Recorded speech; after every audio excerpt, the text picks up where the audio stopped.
Puss in Boots 2 has been DreamWorks' latest big hit. A company that, while not perfect, has given us some of the greatest animated wonders we've seen on the big screen. Megamind, the How to Train Your Dragon trilogy, and the Kung Fu Panda trilogy are just a few examples of what this company is capable of doing. Clearly, the directors and writers at this studio are overflowing with talent, unlike others. Yes, Pixar, I'm talking to you. Damn Disney for making me believe that.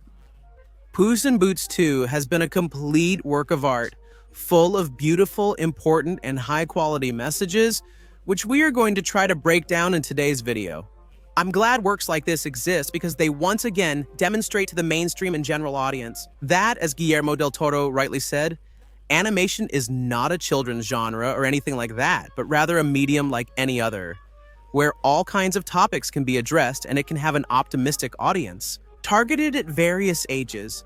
Even with Puss in Boots 2, it's a film for everyone. That doesn't necessarily have to make it a crappy product. We have the case of Forrest Gump, which, even though it had some jokes that were a bit risque, is still considered a movie for all audiences, a family movie. And it's an amazing movie. The same thing happens with this new adventure of the kitty. In fact, there are some messages that I personally think only an adult or someone with a certain amount of life experience can understand. After all, it's death, nothing more and nothing less. That's the main theme of the movie. The cast is small, with only about 10 characters who are relevant and have more than one line in the movie.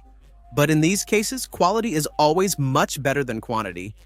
And between you and me, I thought death would be the only interesting thing in the movie, since that's all anyone talked about. But after watching it, I can say that the rest of the characters have nothing to envy in terms of quality to the terrifying death. For all these reasons, welcome to my analysis. Review of Puss in Boots 2: The Last Wish. The movie starts off by showing us how extremely successful Gato is. After leaving Kitty at the altar, he seeks new adventures. In Kitty's own words, there's no one Gato loves more than himself. Gato decided not to settle down. For him, his life of adventure, craziness, and uncertainty was the real life. Pure adrenaline, always living on the edge. Even if it cost him one of his 9 lives? After all, damn, he has 9, so what does it matter? It's not like he's going to run out of them that easily. The problem is if this actually happens. 8 of Cat's 9 lives vanished, leaving only 1. The dentist, Sastre del Pueblo, strongly advises him to retire as a dentist. With how easily the other 8 lives vanished, it's not crazy to think that any incident could cause the 9th. And with that, goodbye Kitty with Boots to Gato. This scares him a bit, but he tries to appear stoic, pretending not to care or be afraid, acting as if he laughs at death and nothing can harm him. After all, what is he without adventures? What is Gato with Boots without his legend? So Gato goes on with his life as usual until...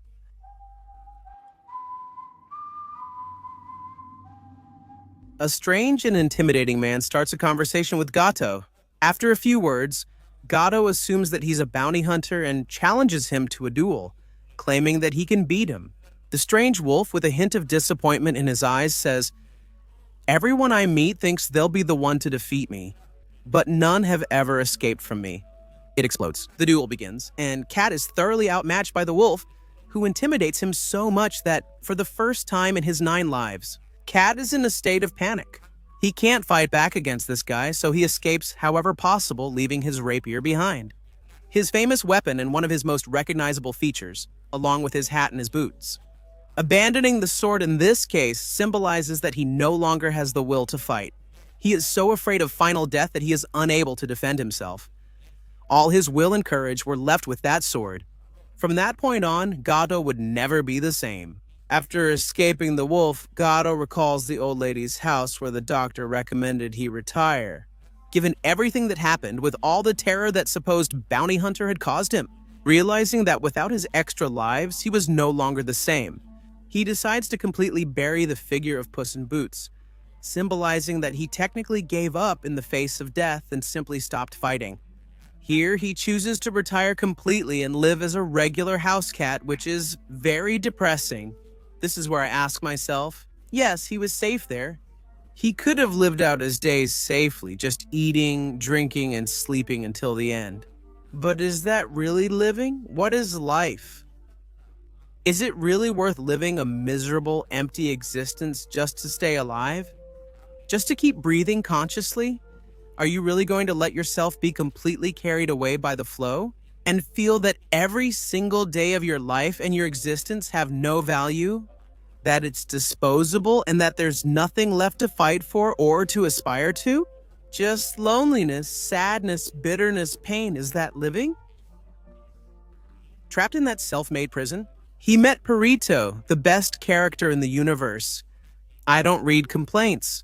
An adorable mixed-breed dog, not very smart, but loving and a good person to the core. Perrito is a being of light, someone even Superman would admire. A pure soul worth protecting. Honestly, I had a terrible time watching how badly he was treated until halfway through the movie. Perrito is someone who has suffered too much and isn't even fully aware of his situation, or doesn't want to understand it. His only wish is to help others. He wants to be a therapy dog to make others feel good. Perrito is pure love. And without a doubt, I couldn't be happier that he ended up with two friends who truly appreciate him for who he is. A damn shining gem. As Gato and Perrito get acquainted, Goldilocks and her bear family attack the cat's house. They're seeking Gato con botas for a job. They can't recognize him due to Gato's condition, as he has completely abandoned his former identity. Gato hears about the famous wish that can grant anything, which inspires him. He must get that wish to have more lives again and become who he used to be. To have back the adventurous life he misses so much. Now, why only more lives and not infinite lives? I don't know. Maybe it's like Shenlong and there are limitations. I don't know. I'm not a magic scientist either. Well, I think that's actually pretty incompatible. Well, the point is that Gato digs up his old identity and takes up the mantle of Puss in Boots again. And has anyone noticed a detail? Once Gato buried his identity and gave in to fear, he was basically a dead man walking. That's when the wolf stopped chasing him. The wolf didn't come back until Gato tried to live again. He searched for solutions, fought, and refused to give up. The wolf stayed away until then. Why? If the wolf is death, wasn't the life that Gato was living already like being dead? Should Gato return to the ring and try to regain his lives? After all, who was Gato con botas without his lone legend that left no room for others? The journey starts as they sneak into Babyface, Kitty and the bears show up, Perrito gets Gato a new sword. God, I love you, Perrito. And chaos follows. It's very fun with excellent animation. After all this, Gato, Kitty, and Perrito get the scroll. And when they check the paths each one should take to the wish, it turns out that each path is a reflection of the user's soul. For Perrito, it was a lovely path. Well, he actually doesn't want to use the wish. He doesn't need it, so there's not even any complication on the path. Well, he doesn't plan to use it, so there's no need to test him. His soul is pure. On the other hand, Kitty is faced with a path of loneliness, with no one to trust. That's her struggle.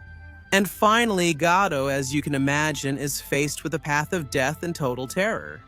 As we can see, an exact reflection of each character. After a series of events, where can we see how much the bear family loves Richitos? Even though she doesn't value them as she should, Gato ends up alone with the wolf, where the obvious is finally revealed. It wasn't a bounty hunter, but death itself. Inspired by the legend of the immortal hero Gato con botas, he set out to confront him personally. Gato, as is normal, goes into a complete panic and flees the place as best he can. After seeing his previous lives crushed by death, metaphorically, he has a panic attack. Then Perrito Cristo appears and starts doing everything he can to calm Gato, doing what he likes most, giving and receiving love. Acting as a therapy dog, Perrito's love and warmth help calm Gato. And after a while, Gato explains to Perrito why he didn't go to the altar with Kitty. Basically, he was afraid. Afraid of losing his previous life, afraid of stopping experiencing everything that made him feel alive, afraid of settling down, of feeling, of thinking. Is always feeling adrenaline like using drugs? Yes, that's correct. In the end, Gato's lifestyle was used to escape. To avoid thinking about the future, his problems, others, or changing his life, Gato used adrenaline and danger like a drug, as an escape route that kept him distracted from a ghost that was always there. The shadow of love, friendship, responsibility, and death, all within his city, his comfort zone. Gato didn't plan to get married. Settling down meant losing his legendary status. Sometimes ego outweighs reason. Kitty heard everything and understood Gato better. Later, Kitty told Gato she also skipped the altar because she knew how Gato was. But I'm not so sure about that. Kitty may not have wanted to make Gato feel worse since he was already dealing with enough. An indirect way to give Gatere a new chance. Both options seem pretty valid to me. After all, Kitty understood that behind all that fame and power, there was only a bitter loneliness hiding. Muted voices, full of adventure and adrenaline. Because let's remember, his legend was so great that there was no room for anyone else. And success sometimes is too lonely. Changing topics, I want to discuss Jack Horner and the inspiring message he offers children at home. Jack is a complete jerk, a horrible, egocentric, and cynical person who doesn't even believe he's doing anything wrong. His mind and soul are so decayed that he cares about nothing. A classic psychopath? A kind of Jiminy Cricket actually tries to evangelize him, claiming that everyone has goodness inside and that everyone can change and become a good person. But we, those of us who have been around a bit longer in this world, know that this isn't true. We're all aware that there are people who simply have no remedy. As number 16 said in Dragon Ball, there are people who just don't understand words. There was a trend in movies to make us think that everyone who does something bad does it because they have a complex motive. And that's not true. I think it's okay for kids to know, for their own safety, that in the world they'll come across people who are simply evil. That's not strange at all. This could save them from future trauma. Jack is a bad person, someone beyond help, and that's okay. I think it's really good for kids to know that. Not all the evil in the world is, quote, justified. There are monsters who simply enjoy the suffering of others and exercising power over others, with nothing else behind it. Gato, Kitty, and Perrito finally reach the wish's location. Gato confesses to Kitty, who, disappointed, says that's fine. She already suspected it. He's too self-absorbed to notice how much others care about him, and how alone he could be if he stays on that path. So she decides to give him the map, ending with telling him to live his 9 new lives, but far away from her. Gato replies, telling her she doesn't understand. Death is after him. Jack appears, followed by Rachitos and her family. Chaos erupts, and when Rachitos gets the map, she can finally wish for the family she always wanted.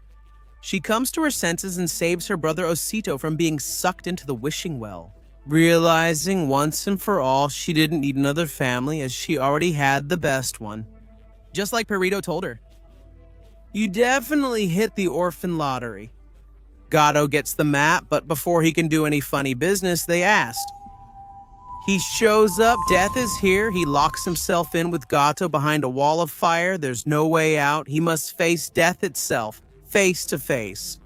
The Grim Wolf challenges Gato to a duel and throws him his rapier, which Death had been carrying all this time.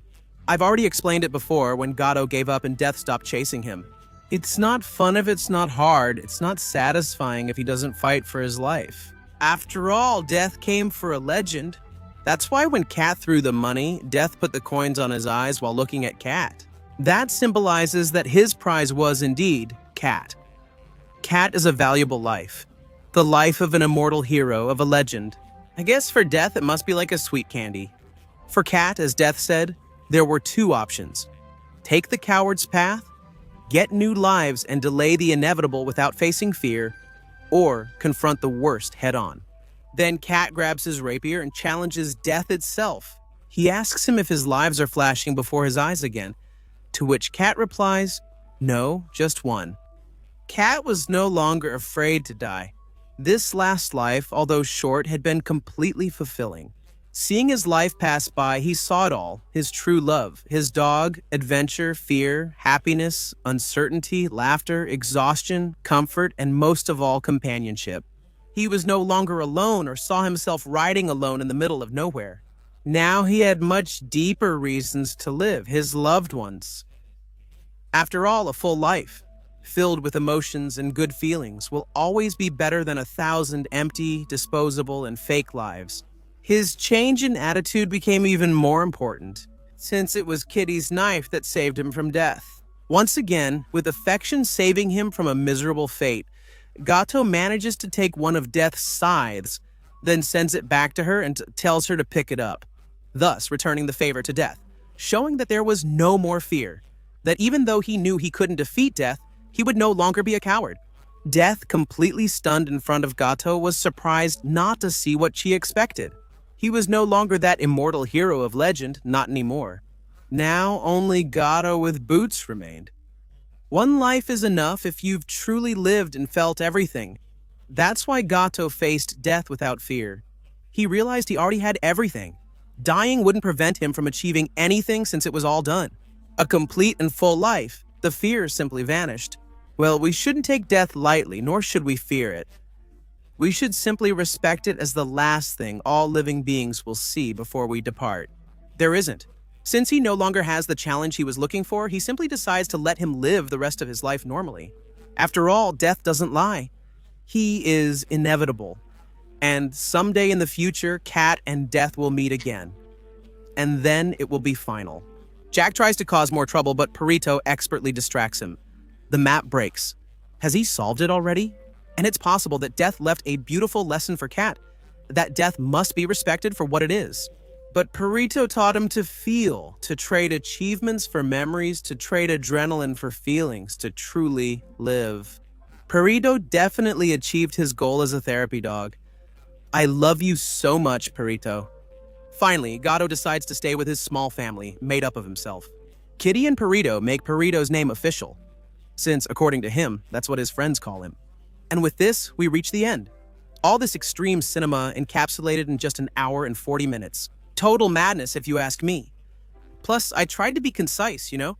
If I had explored Goldilocks, her family, Jack, Perrito, or Death in more detail, this video would outlast the movie itself. No joke. There isn't a single bad character in this work. You may prefer some over others, but they all work perfectly and play their roles well. None seem implausible or artificial. All appear charismatic and natural. There's little else to add. I don't even need to mention that, on a technical level, it's absolutely insane, right? It makes the first movie, which I haven't seen, seem like a high school animation project. Without a doubt, this could be a turning point when it comes to delivering products with such high narrative quality, even if they're aimed at kids. DreamWorks as usual. Hope you enjoyed the video. See you in the next ones.